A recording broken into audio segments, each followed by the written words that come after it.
That was Moba Legends, guys. And the first thing that Jason just said was, that was Why are you blaming me for this? that was Yasuo ult. Oh, yeah, that was. I mean, let's be honest. It is the first thing that jumps to mind. Wait, that's League for your phone, basically. To be fair to MOBAs, because I've seen this across multiple games in like Smite, League of Legends, Dota, Vainglory, you're gonna have a lot of abilities that overlap. Like for instance, I remember seeing Ymir in Smite who had like a Nivea's wall in League of Legends, had Nuna's ultimate as his ultimate. Like it's hard to come up with like a unique ability when it's already been done so many times by so many other games. But it looks fun. Looked like a good game. Yeah, it looks fun, of course. It is competitively being played 3v3, as you said. It's like a three-player game on your phone, so you do need 2 buddies to play that, or 2 people you just find online. And there's actually already tournaments for that on ESL Play, so you can already sign up for that, which I think is pretty cool. Same for Critical Ops, which we mentioned earlier. That's a shooter for your mobile phone. But you can already play that competitively, although it's on your phone. So I think that's like a cool thing. Well, I mean, Clash Royale as well. I know we have stuff for that ESL on the weekends that actually is. We have like ESL clans in that one, and some people are pretty good. But no, it's really cool. I actually like that idea. Yes. And we already got a little bit too far into that because we completely forgot to start the fame counter. So let's start that right now. 20 minutes for this game. You know the fame counter right now, right? You haven't heard of the fame counter? Totally heard of it, yeah.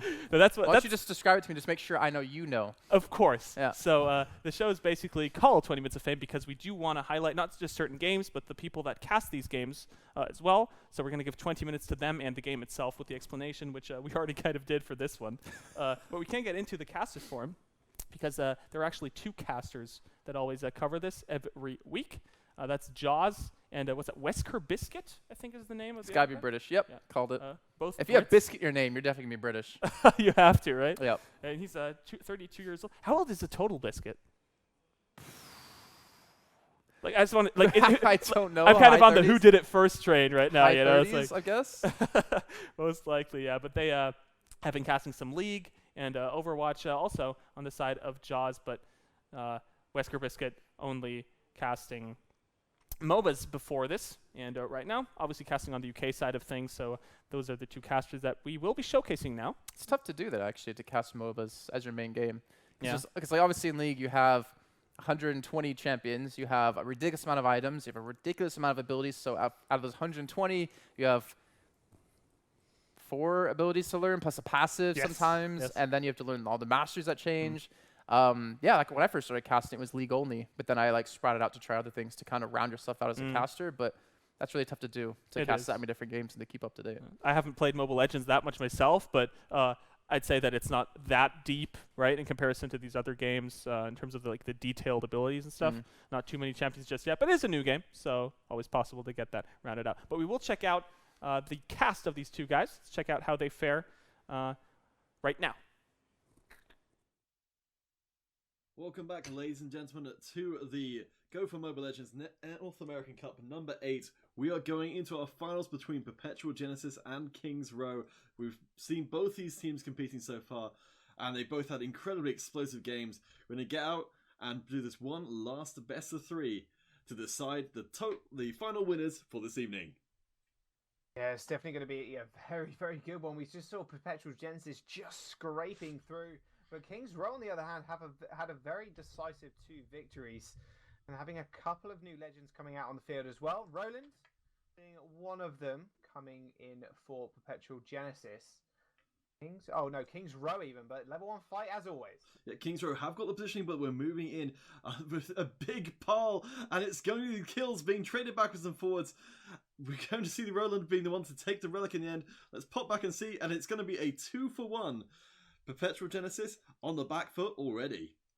Yeah, level 2 did get picked up there as well by Roland in the top side. Kings Row in the slightest advantage. Obviously, we've seen both these teams being able either to kind of come back from a big disadvantage or just snowball with their own. So it'll be interesting to see both these teams coming into it like this. We do see Striker in the top side yet again for Perpetual Genesis, but Cull being used by Kings Row, just a classic one. But Darren in the bottom side against Tobias is going to be an interesting matchup. As Darren takes a lot of damage there, but Tobias's mobility as well is something big we have to touch on, because he is just when it comes to like roaming and influencing the top lane, it's just absolutely massive being able to dash over walls. Oh yeah, I mean his multiple dashes certainly very, very hard to deal with. We're seeing a proper brawl developing down this bottom side. Shield being dropped, Darren being chased away. We're seeing stuns coming out on both sides, whereas in the middle, we're seeing a little bit of a skirmish going down. We're seeing Dong being reduced for just a moment, but the disengage too effective this time round. No more kills picked up for either side. Yeah, no more kills have been picked up either, but still the kill advantage in the firm favour of Kings Row. They do get their level up there, and this could be quite big as well, because Cull is on the sidelines, does have the slow available, but they're not going to be able to follow that up. Striker obviously being that ranged carry we're used to seeing over the last couple of games is going to be able to fend off Roland. And now Roland, obviously, one of the most basic legends coming into this. We do see him all too much in the early stages of starting to play this game. And bringing him into something like this is definitely an interesting one. I want to see how he's going to impact the later portions of this game. Kings Row working with good relic control, but we have seen Perpetual Genesis looking to try and take away some early jungle camps. Both teams looking to try and eke out as much gold as is possible in this also crucial first game of the finals. We're seeing it's very interesting to see. We've got very different lineups for both teams. The strikers certainly being a huge factor in that last game we saw, but Kings Row looking to go for much more of a. It looks like a much more of an all-in kind of composition. Yeah, Kings Row, they have got the ability to go all in. They obviously do have the Carl who's going to be able to knock up so many people. And if you can get these 2-3-man knock-ups like I've been discussing before, it can just be absolutely huge. Just enables Roland to gap close as well. Monkey's going to come in though. Wow, that's a huge knock-up. It's going through. The Piranha comes out as well. Dom going down very, very low. There's going to be kills traded backwards and forwards. It's 2-for-1 in favor of Perpetual Genesis right now. We're being chased off screen. But Terminator getting the job done. And Kings Row move quite comfortably into the lead with a triple kill. Wow, that was really big at Tobias. Like I said, the mobility from him just enabled him to come up to this top side so quickly. Having the stun as well really helps, but realistically, just being able to put that damage down as that solo laner just helps so much. Even picks up the speed boost there. It's going to be able to get down to that bottom lane, farm up that XP, farm up that gold. Is going to put him firmly in the lead. 4 kills as well with a level lead is going to help him come into this mid portion of the game with such a massive advantage. And having Cole, like I said, being able to get these multi-band knockups, and actually Tobias has actually found Darren here. He's gone in hard. He's going to get shrunk down. There comes the Piranha going through, getting a lot of damage, but Tobias so hard to deny. Darren trying to get away, but he's going to dive right underneath the tower. They are going to try and halt him, but it's not going to be haltable. He takes another couple of kills. A Rampage has truly earned that title. Already a complete monster in this game. Wow, yeah, Kings Row, they're just stepping on the gas pedal right now. You look at Tobias, look how much damage he's doing to that tower. He's got the attack speed, double attack speed items, in fact, just chunking this tower down. In fact, I think he's going to get it. He does. Inch of HP as well, does use the double dash to get away.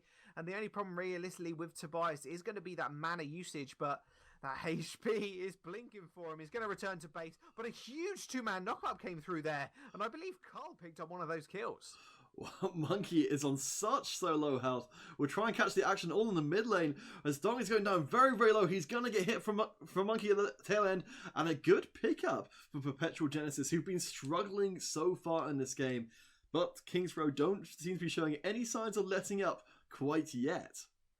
Yeah, Cull, that was just getting caught out there in the enemy side's jungle. Never something you want to do, especially when you know your most fed ally member in Tobias has backed. So just went a little bit overextended. Unfortunately, did end up going down. 5-8 is the score at this current time. 5 minutes in, as always, it's going to be quite a bit of a bloodbath. But with Tobias as well, having that tower down in the bottom side is going to create a lot of pressure down there, which Darren is going to have to deal with. Looks like he wants to try and set something up here. Couldn't find anybody. Is going to go back to farming, and we see yet again Cole just hanging around in these bushes as well, just waiting to see if he can catch anybody out.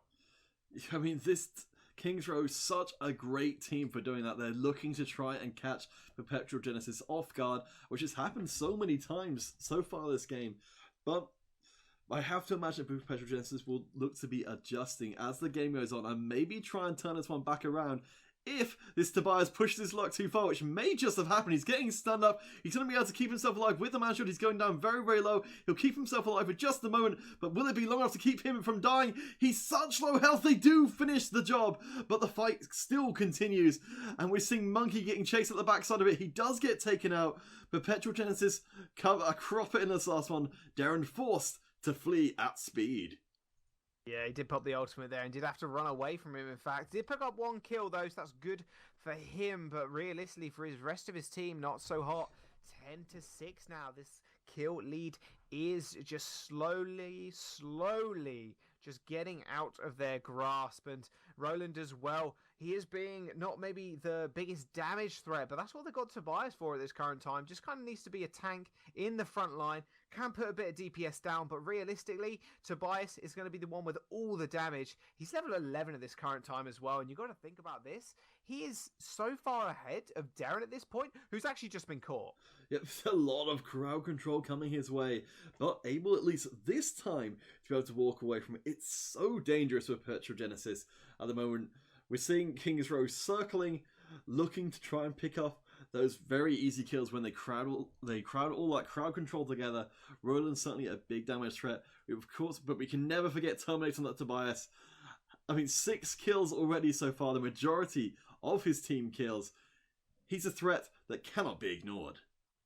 Yeah, definitely not. Terminator in this bottom side is going to be pretty huge coming into this. Still, just maintaining that 2-level lead is pretty big for him. And I talked about the mobility. You can see it there. Just being able to dash over those kind of walls is really big for him. Just enables him to get into position where he shouldn't necessarily be. And having that advantage, especially as he's so far ahead. And setting up these kind of death bushes is going to be pretty big for him. Darren as well, just unfortunately just not being the impact we're used to him seeing. This is the problem. If your Darren does get behind at any point in the game, yes, later on he can be a monster, but the problem is he's having to just play so safe at this current time. They have got nothing in that jungle left, and it looks like it's going to be a fight in the top side. That Striker is in trouble. He's getting dived on there. The Piranha comes out, but a little bit too late. Tobias is very low. Huge knockup, though. It's going to keep Tobias there long enough to die. Maybe. No. He just gets taken out on the very tail end. They've got a 1-for-1 trade at this point. I don't know if a Perpetual Genesis wants to chase this any further. I do not think so either. Striker as well, another person we need to touch on, went down in that fight so early. He's just not been able to do anything, and I spoke about the range advantage they have. They're just not being able to make that worse. Tobias, like I said before, has got the mobility, he can dive under these towers. He's got a stun in his kit as well, just enabling him to lock down the back line of Perpetual Genesis. I mean, to be honest with you, at this current time, Kings Row, they are firmly in the lead. I cannot see them losing this one out, especially as you have such a fed Tobias, and with the Cull as well, just being able to provide that massive tank and frontline CC. Realistically, they need Perpetual Genesis need a miracle to come back in these fights. I completely agree with you. I mean, they've really struggled to keep their striker alive. Certainly, it has to be the priority for them if they're going to be able to push through enough damage to get through the incredibly beefy Kings Row lineup, which so far has made a mess of them. I mean, Perpetual Genesis have managed to keep it from getting too far out of control, but they're pushed right back into the base. I do wonder, and as I say this, that we're going to see the Fire Giant getting taken away by Kings Row because Perpetual Genesis are just not in a position to do anything about it at all.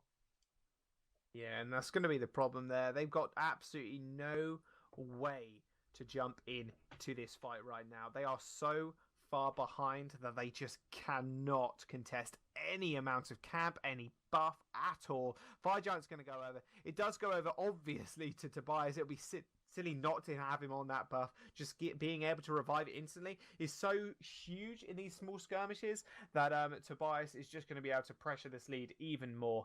Now, they are going to have a push down in this bottom side, it looks like. That's how it's going to fall very quickly. There's going to be a reaction from PG. A big knock-up coming out. Terminator doing work. They're chewing through Perpetual Genesis' lineup. Carl, he's going to get taken out. Tobias is going to try and force down this tower. He's tanky enough to do it, and they've got the numbers. They've only Striker left standing for Perpetual Genesis and the barracks, but they've run out of minions. Without the minions there, they're not going to be able to do significant damage. They've given a little bit of hope, perhaps, the Perpetual Genesis. I'll be able to stay alive just a few moments longer. Yeah, 13-8 is just an absolute stomp here coming from Kings Row. The kill lead might not say too much, as there's only 5 kills separating them. But realistically, Terminator, if he keeps playing the way he's playing right now, just aggressively making sure he can pick up these early team fight kills, just making sure it's a 2v3, he's just going to be able to run away with this game. You can see the amount of resources as well they're actually putting into him, making sure he can get all the gold he needs to. And taking away all these camps as well is going to be super important. That tower down the bottom side is down, leaving that inhibitor exposed, meaning those minions are going to be much, much stronger if they can take it down. Yeah, I don't know if Perpetual Genesis can afford to contest down on that bottom side. It's going to potentially be the end of the game for them if they do lose that fight. We'll see if they will be willing to give up that barracks or not. Certainly, Terminator on that Tobias moving in at absolutely terrifying force in this game so far. 7-3. The barracks is going to get aggressed onto, but there's the crowd control immunity for Tobias. Piranha comes down. Terminator is going to get taken pretty low, but of course he'll keep himself alive for a little bit longer. He gets out the back end of the fight, and of course he's still got the fire giant buff to be able to keep him alive. This is going to be a wipe as the striker going down so low. That's an ace in favour of Kings Row. Yeah, they're going to rotate to this top tower as well. Roland picking up the triple there. Not going to go down to that turret. They're just trying to push these minions up. Just make sure they can secure these advantages. They unfortunately just couldn't end the game there. But trading 3 for 1, hey, you're never going to complain at that. 16-9, 12-minute game. Bloodbath indeed. With Tobias just heading this whole fight. All these fights. It really feels like Perpetual Genesis have been struggling to get their full combo off. The Piranha, such a difference maker, but relatively easy to avoid the Striker Ultima if the team hasn't fully committed. They're able to just back off and make sure it doesn't catch the 3 members that Perpetual Genesis are hoping for. I don't know if they've got it in them to take away this game. Certainly with that 7-kill deficit and most of the kills being over onto that Terminator, on Tobias.